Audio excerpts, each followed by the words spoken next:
Morning, it's Tom from the Cotswold Van Centre. This is day 6 of our Living with an e-Berlingo vlog. The Cotswold Van Centre, we've been selling and servicing light commercial vehicles from our premises on the Shirlington Road in Cheltenham for over 46 years. Please take the time to read our Google reviews. They're from real life customers. Last night when I got out of the e-Berlingo, we had 26 miles left. Oddly, this morning when I got in it, we've got 27 miles left. I've got to go to Tewkesbury later for a rehearsal. That's from delayed in the week. So it does mean that I'll have to plug it in when I get to work. So probably 3 hours worth of plugging it in this morning. We're only open 9 until 12:30 on a Saturday. It's about 8:30 now. So I'll plug it in and we'll see what 3 hours of charging gives us. Hopefully enough to get to Tewkesbury and back, that's for sure. I won't do any recording tomorrow. I'll just do a bloopers reel, which is well worth viewing because, you know, this is my first attempt at being on the camera, so there are plenty of mistakes to enjoy. Other than that, I think today we'll just talk about the environmental impact of electric vehicles against combustion engine vehicles. Again, this will be all my views. After rehearsal I might get the views of some of the friends at rehearsal just to share with you as well, as a final close to the video side of things. But for the moment I'm going to head into work and I will take an image of the dash when I get there just before I plug it in. So, and before I leave for rehearsal I'll let you know how many miles 3 hours has added just through the charger. Hard to understand what that's actually going to cost at work because of the tariff we're on, but it certainly won't be the £12 that the Octopus Energy late night deal is that my dad utilises. Be more than that. So, you know, in that instance, if you've just got to plug in off the hoof, you know, you might actually end up spending more than you would if you were just putting diesel in the diesel version. But hey, I don't know. But it's certainly worth a discussion at some point. Cheers. So it's just coming up to 9:30 at 9:25. So we'll plug this in for 3 hours. As you can see, it's just working out what it's doing. This is just, as I say, just for a normal UK plug into the wall through the charger.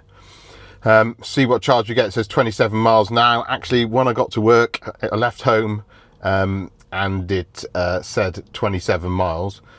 And when I got to work, it said 27 miles. So we didn't really use anything this morning, which is interesting, isn't it? But anyway, it's plugged in now.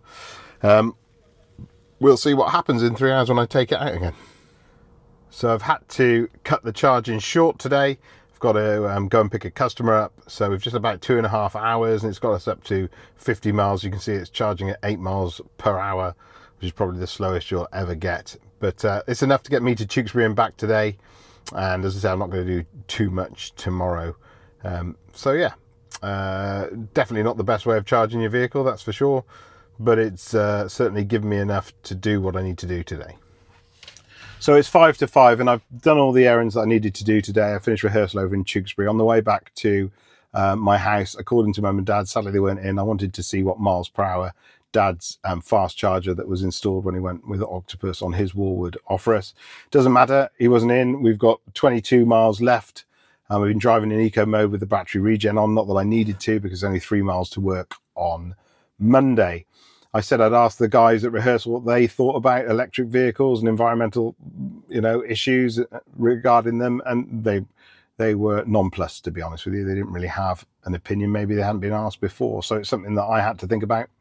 And you know, my first thought is it's clearly, I would suggest, more harmful to the environment to mine the materials for the batteries to make an electric vehicle than it is to make a combustion engined car. But I would suggest that very quickly, once in use, the pendulum swings, and you know, you have to mine the fossil fuels to make the fuel, the petrol, the diesel to put into your combustion engine vehicle.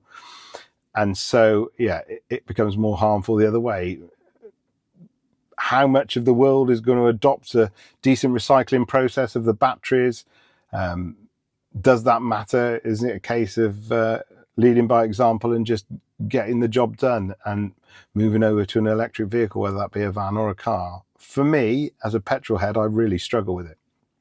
I'm a big fan of fast cars, performance motorcycles, And so I'm probably going to cling on to the death of the combustion engine.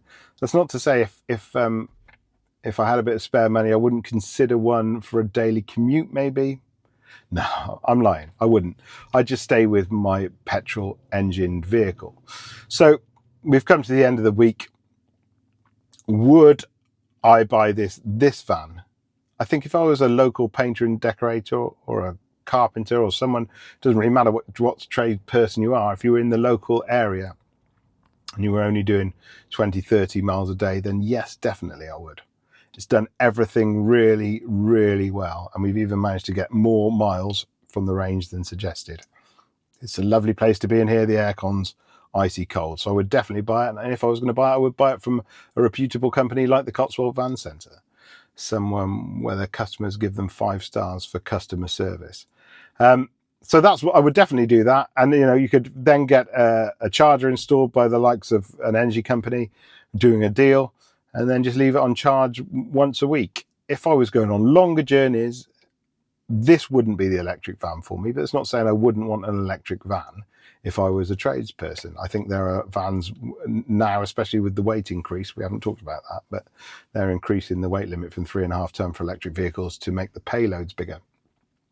And then you can get more batteries in there, so the range can be longer. Then I would probably consider it as well. I think if you're doing, the cars that I drive, my fun cars, I don't really do that many miles in them a year. But I think if you're doing miles every day, then maybe an electric vehicle would work for you.